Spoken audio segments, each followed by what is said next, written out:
Hi, so here is Kai and Cooper's videos. Quick note, and I kept this in. So here I am talking to Ashley, one of our managers, who's going to help me out in just a second. The boys they were going on that play Scott themselves. I wasn't commanding it. I did lure them a little bit, but it was like, oh, hey, look at this. Wasn't my intention to start working on place command.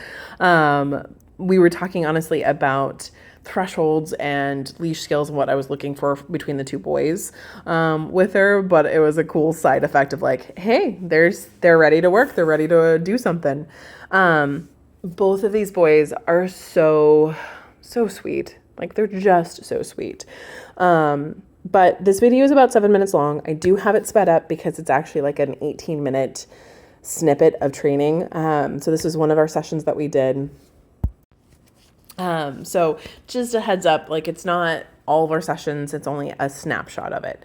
I worked them individually today, and then I had Ashley help me work on working them together. So she has Kai, as you can tell, and he is a very jumpy, floppy, goofy teenager puppy. I have Cooper. So I gave Kai to her because he is very dependent on situational, on treats, on what's the context. Once I have him clicked in, he's starting to pick up on, oh, hey, I sit and I look for this. So what we were doing is name game. So we're going to call their name. They have to come around, sit in front of you. They get rewarded, and then we go reset again. So I apologize that I'm offsite with Cooper. I'll come over in just a moment in the video, where you can see he's doing it. So the reason why I have her helping me with this is I wanted to see how the boys would do if they were in a much bigger room, but within the same room as their sibling. Would they still listen? Because when I have messed with them in the yard, they're on top of each other. So I'm not getting a clean command and clean behavioral change.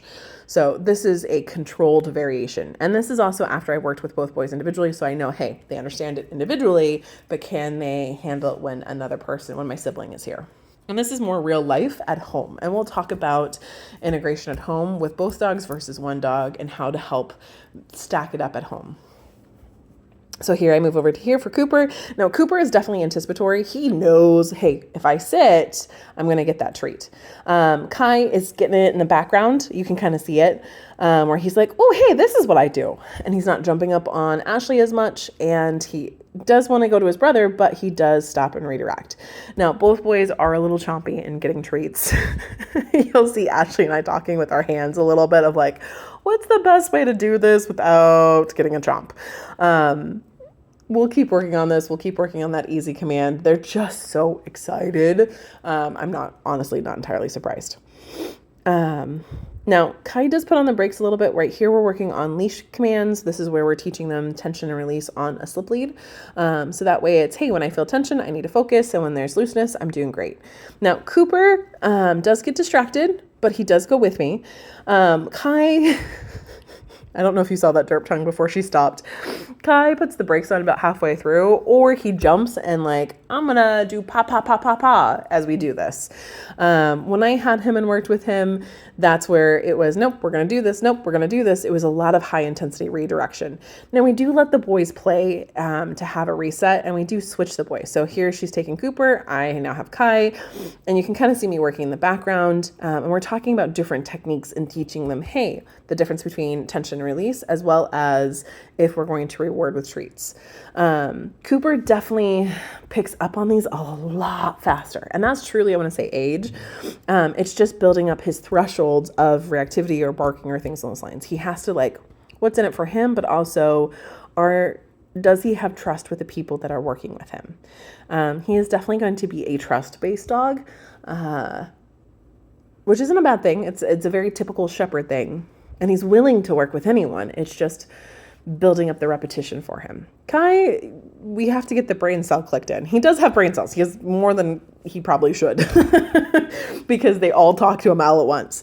So it's about getting him, hey, I need to focus on this one thing. And not with just having a treat in hand, but it's, hey, I need you to focus. Let's go. And whether that's the walking is a reward, a toy is a reward, or just getting some pets is a reward, it doesn't always have to be high value. But both kids did pretty well today. Proud of how to see what they are with each other, how they're proud with individually, also working against each other. I'm sorry that you can't see me in this, but I'm working them on the other side just to reinforce, hey, how do we do this? But it was a really good second day. I am sure that they are zonked tonight and tomorrow. I look forward to seeing them Friday, and Friday will be individual videos so you can see them work individually and how they respond. But let me know if you have any questions. There's about 2 more minutes of video on this, and we'll go from there.